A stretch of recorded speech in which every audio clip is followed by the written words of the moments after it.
Hey y'all, hey everybody, it's Mo here. Welcome back to my channel where we talk about whatever I want. And today we're going to talk about why y'all hate black women so much. Let's get right to it.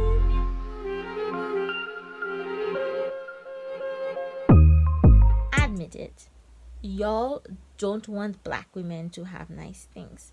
The truth is, y'all don't want us to exist, but y'all not in touch with your feelings enough to admit that. And since y'all can't deny that we exist, y'all can only accept our existence if we are raggedy, ratchet, or suffering. So when y'all see us succeed and doing well, y'all will say, I just don't like her, without saying why, because the truth is, y'all hate to see black women win. We see this time and time again. Serena and Venus Williams, Naomi Osaka, Meghan Markle, Kamala Harris, Michelle Obama, Jakie Aina, and even little old me. It's not just white folks doing this. So many of us have internalized misogyny that we can't support our own. We can only criticize and find fault. So in today's video, we're going to take a trip down memory lane and talk about the criticism of Michelle Obama, the hot mess of the Jakie Aina Palette hate, the current criticism of Kamala Harris, and the six-part mini-series of Christopher Bouzy exposing the coordinated attack on Meghan Markle. And for the first time on this channel, I will expose some tea about my time in the Coast Guard and some tea on my relationship with my father and how it is repeatedly used against me. Y'all remember when Venus and Serena Williams burst on the scene and they had the cornrows with the beads? Did y'all ever hear the criticisms? Because I remember really connecting to someone having hairstyles that look like mine and doing big things. But I also remember seeing in the US media hate for their hairstyles. It made it all the way down here to St. Lucia, so y'all must have seen it. Because God forbid black women reject Eurocentric's idea of what is appropriate for hair, what is proper, what is acceptable. God forbid black women be proud of the hairstyles that our ancestors have combed for so many years. God forbid that. They will attack us for it. And y'all remember when Serena got mad and slammed her racket and she got in trouble? Even though many a white man had done it before her. Because white men are allowed to get angry. They call it righteous anger. But how dare a black woman get so angry and demonstrate that anger? How dare she not know her place? Do y'all remember that match when Naomi Osaka won Serena Williams and people booed the child so much, and she was a child at the time, and she started crying? Because even though we saw two black women at the top of their game, so many of us had been so conditioned that we could not be happy for Naomi, even though we were sad that Serena didn't win. Because we've been conditioned to fight against each other, that as black women, we can't just support each other. Do y'all even remember all the hate Michelle Obama got? Do y'all remember it? Y'all remember how they basically called her a hoe for wearing sleeveless clothes? But y'all know they were just jealous of her arms. Do y'all remember the people that lost their jobs for posting on Facebook that Michelle Obama was a gorilla? I still cannot wrap my head around all the hate Michelle Obama got just because she was a black woman in a position of power. And it's the same people who had everything bad to say about Michelle Obama who are now making up stories about Kamala Harris.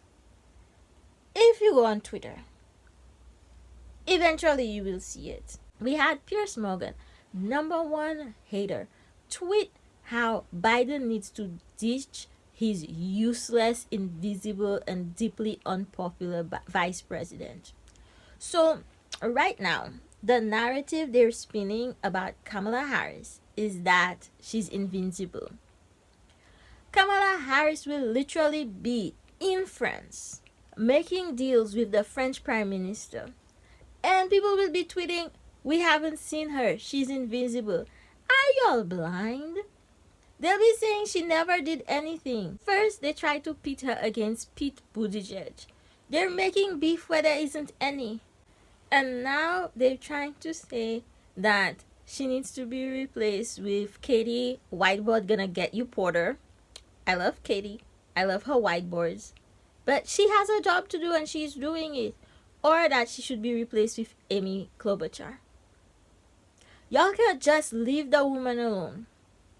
She has things to do and she's doing it. Do you need to like Kamala Harris? No, you don't need to like Kamala Harris, but y'all will put some respect on her name.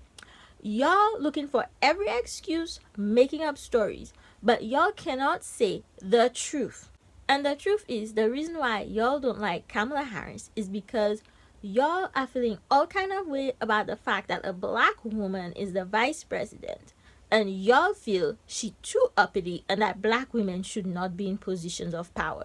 Y'all should just say it. If you say it, you'll feel better and you can stop lying. The closest we've come to anybody admitting that is former Republican Congresswoman Michelle Bachman saying Vice President Kamala Harris and Meghan Markle are very entitled women and normal people are fed up with them. What the hell in the dog whistle is that? What she's trying to say is that these uppity black women refuse to stay in their place. Because why else would you put Meghan Markle and Kamala Harris in the same sentence? Why else? Because those are two black women in the news who lots of people are just loving hating on. Have y'all taken a moment to familiarize yourself with all that is being revealed in this Meghan Markle hate campaign? Y'all, people make their whole lives, their whole livelihoods, bought houses on stoking up hate for Meghan Markle. If you're on Twitter, you should follow Christopher Bouzy because he has dedicated the past few weeks to exposing those people, and I am here for it. These people are exposing themselves. Let me try and see if I can give you the highlights. So, in 2018, these people used to be in a Meghan Markle hate chat room. And then they would go on Twitter and tweet these things, and certain journalists would retweet them, and the mainstream media, TV, newspaper would catch those stories, and everyone would be like, British people hate Meghan Markle. Even to the point where one of those people encouraged a follower to go stick something in Meghan Markle's belly because Meghan isn't pregnant. Yo, there are people out there who are promoting the idea that Meghan Markle was never pregnant and the children aren't really hers. I guess they expected the children to come out blackety black, and since they didn't, they're not Meghan's children. Like, what is wrong with those people? And y'all know, these people have whole YouTube channels where all they do on these YouTube channels is spread hate only of Meghan. Yet they say they don't hate Meghan, they don't have anything about Meghan, they're just exposing the truth. The truth they're exposing is that they're racist, hateful human beings. Like I said in my video on the British monarchy, y'all could not have been surprised when Meghan's interview with Oprah revealed that the British royal family is a little racist.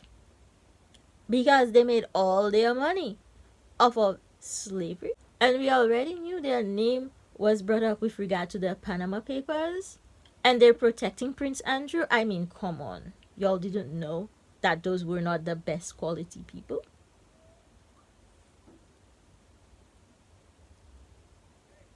We're not even going to mention Princess Diana and her not white boyfriend. And most of those people never had a problem with Meghan Markle before she was with Prince Harry. They've called her every single name. They've also straight up called her a prostitute. And there's also tweets suggesting similar things about Kamala Harris. But what I really want to talk about today, y'all, is the hot mess when this dropped. When the Jakie Aina Palette dropped. Did y'all notice it? When the Jakie Aina Palette came out, I wasn't into the beauty community that much. Yo, I owned one palette, and I don't even know if you can call it a palette because it's one of those square little Revlon quads with the like, put this on your outer corner, put this in your brow. I also wasn't on Twitter that much, so I did not see everything. What I knew was that people on YouTube, basically mostly T, because I didn't really watch that much YouTube then, were talking about the hate the palette was getting. And so I'll link both of T's video on the whole topic, so y'all can look at those if you like. So a few weeks ago, I was on Twitter and I was like, do y'all remember when people hated on Jakie Aina's palette? And some beauty gurus did not review it even if they reviewed every ABH palette. And y'all, that tweet went mini viral on Twitter. And I decided I needed to dig up the tea.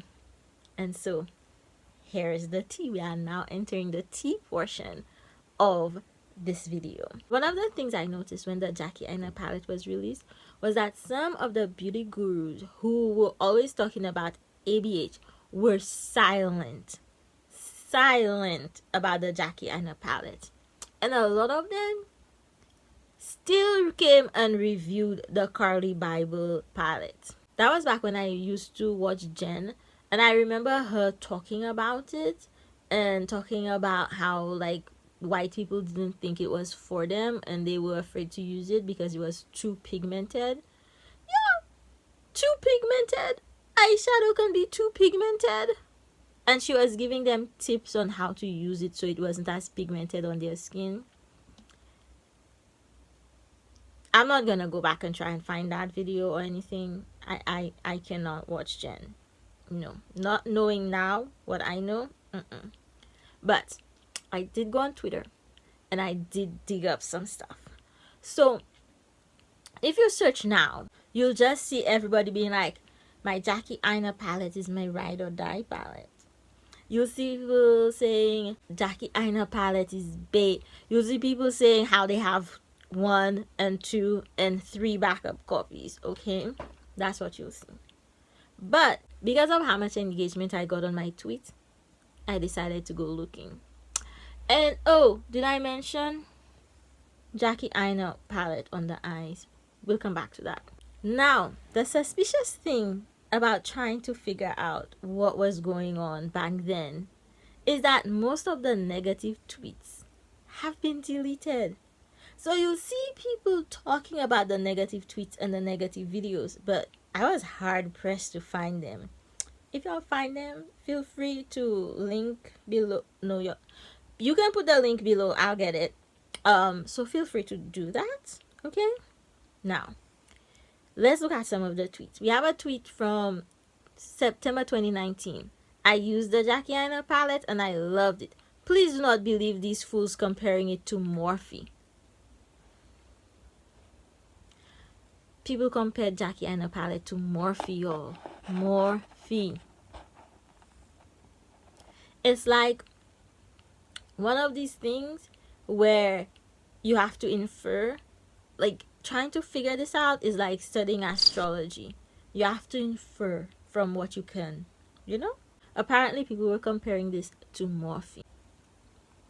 Now, the other thing about the Jakie Aina palette was how, after we got that palette, we got the Carly Bible and all the Norvina palettes. And how, like, a lot of us felt Norvina did Jackie dirty.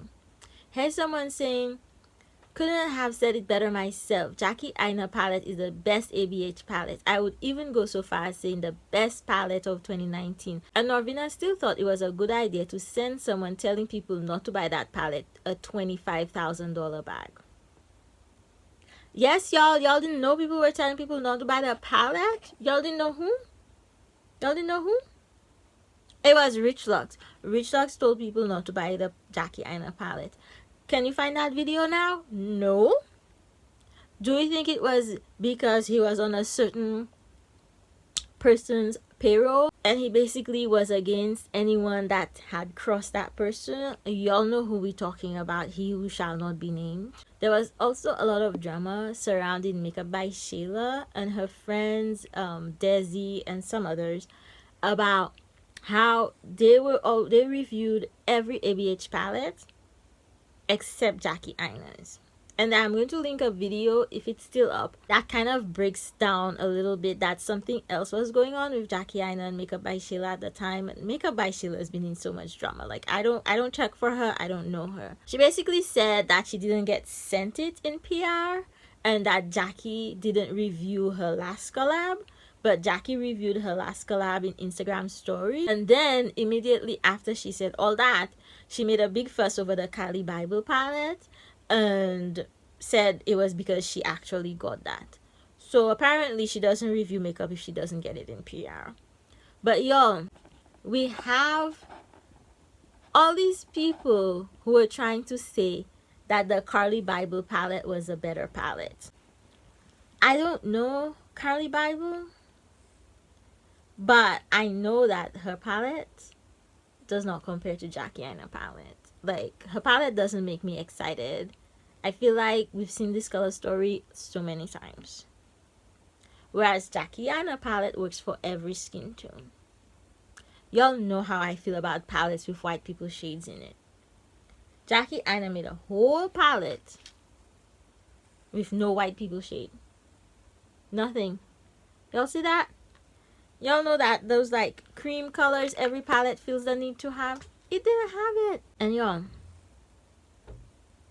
I was not the only one back then who noticed that some of the influencers did not make a fuss over Jakie Aina palette. Some of them didn't even mention it. Y'all know who I'm talking about? She would always mention the new ABH palettes. And all of a sudden, around the time Jakie Aina palette came out, she didn't mention that one. And after that, I noticed she wasn't mentioning other palettes. And then she came out with her generic palette, but you know, whatever. Moving on. The people who showed themselves the most was the people who were still mad about Jakie Aina talking about microaggressions and used that to try and make it seem like Jakie Aina was a racist. Calling white people out for their racist behavior doesn't make them racist. Y'all are low-key being 7-year-olds who going, I'm not touching you, I'm not touching you, no, I'm not touching you, you're touching me, I'm not touching you. That's what y'all are doing. And the thing is, I actually did find some of those tweets. And what did they say? Jakie Aina is a racist because she used the word wiggly because of the shades wigglies and trust issues. That's what I have on my eyes right here, y'all. Wigglies and trust issues, and they are fire. And they tried to make that into a thing. Even after Jakie explained it, they still tried to make that into a thing. Because when y'all don't want to support a black woman, y'all will find any excuse. And if you can't find one, you will make one up. To say you don't like Jakie because she's prejudiced against white people, she makes jokes and smart-ass gestures about white folks. Please, y'all just upset that Jakie Aina is one of the few influencers out there that actually tries to speak up for smaller influencers.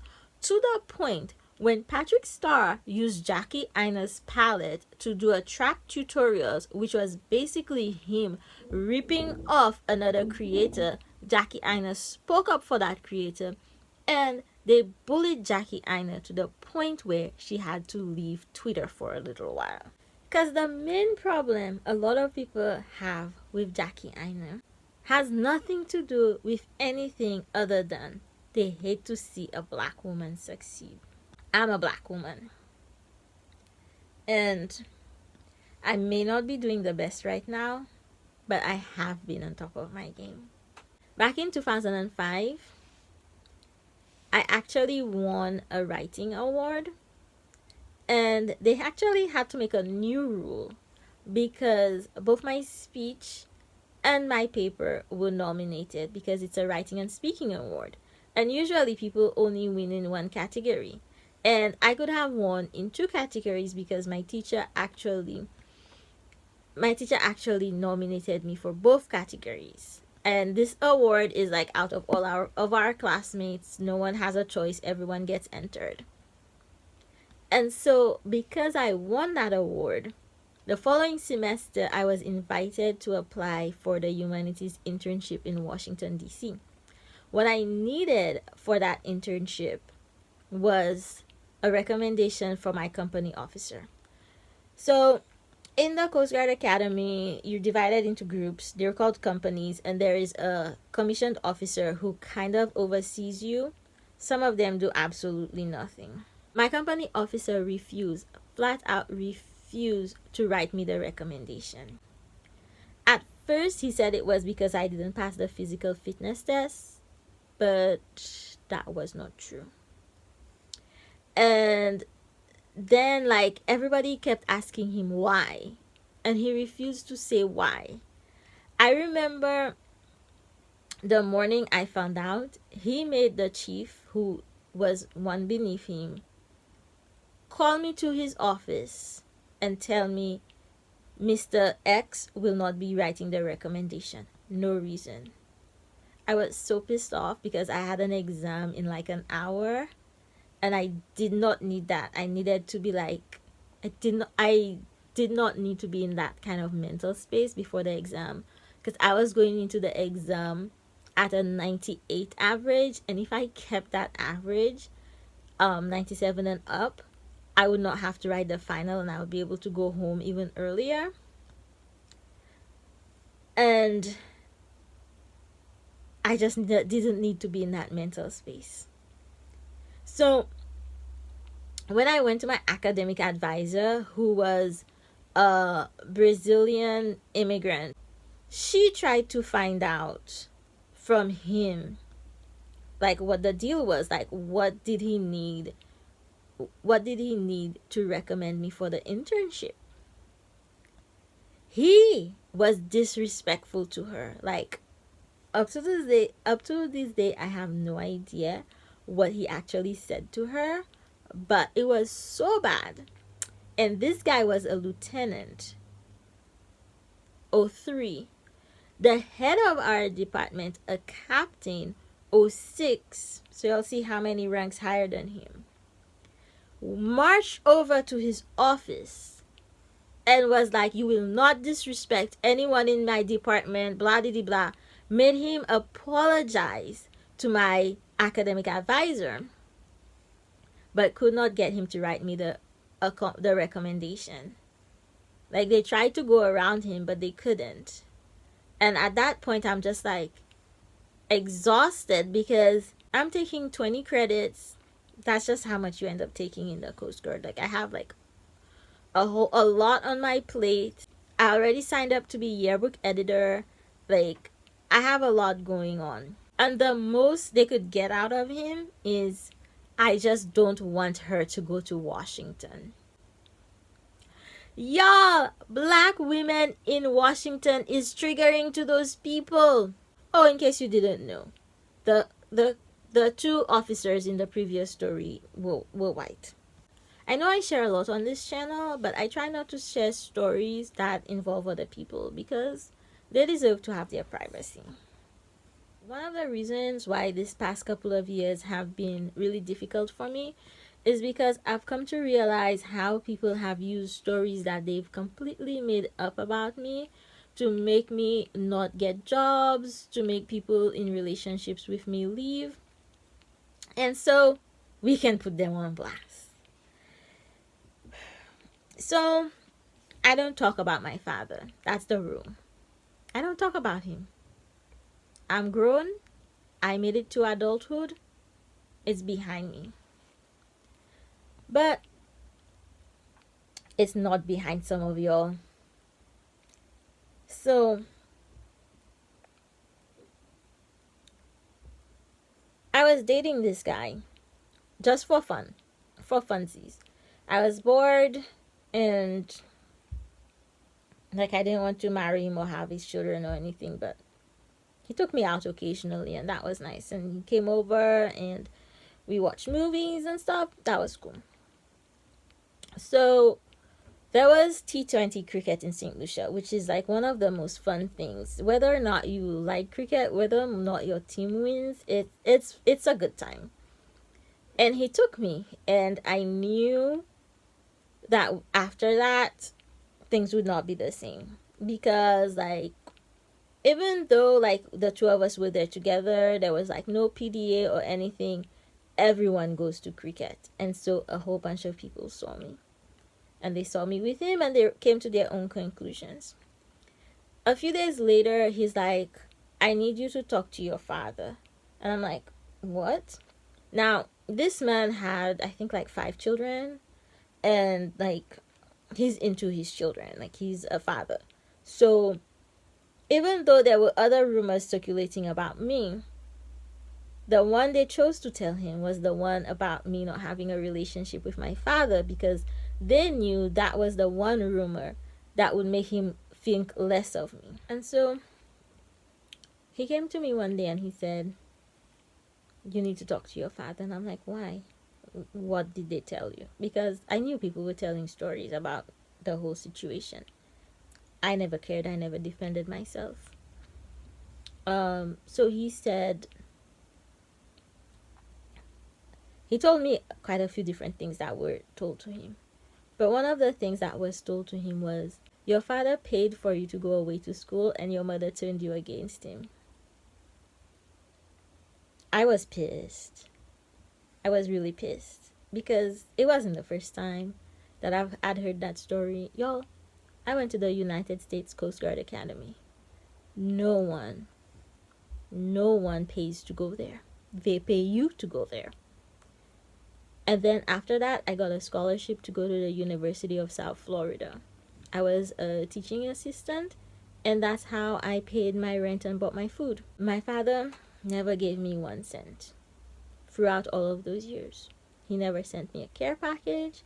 He never asked how I was paying for school. Nope. The only thing he ever asked was to come to my graduation, even though I'd already had the graduation packet sent to him. He made my brother call me and tell me that I needed to call him and personally invite him. And so I tried to be a bigger person. Now, I could tell you a lot more stories, but I think you get the idea. So this guy came to me telling me that and a whole bunch of other stories that folks had come up to him and told him because they'd seen us together. All I asked him was, who told this to you? He wouldn't tell me. So I said I don't want to hear any stories if you're not going to tell me who said it. And after that, he started to pull away. And that was that. Because a lot of y'all black people, y'all not for the culture. Y'all don't want to see black women win. Y'all don't want to see black women happy. Y'all don't want people in our lives who are going to love and support us. And remember in the beginning of Me Too, when they said the Me Too movement isn't just about the big CEOs and the people in Hollywood, but the people in McDonald's who are making their female employees uncomfortable, the supervisors in the factory. And so when I talk about the culture of not wanting to see black women win, I'm not just talking about the big names. I'm talking about all the black women around the world, whoever is in your circle. I want you to take some time to reflect. I want you to think about how you respond when black women speak up. When they speak in general, because a lot of y'all don't even want us to speak.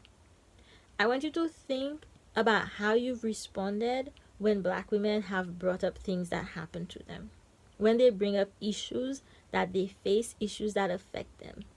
Whether your first instinct is to listen and to be supportive, or whether your first instinct is to doubt and to ask them questions and make them prove beyond any way humanly possible that the things they're talking about actually happen to them. And now, some of you will come and tell me black people are not a monolith in response to this video. Not all black women, blah, diddy, blah, blah, diddy, blah.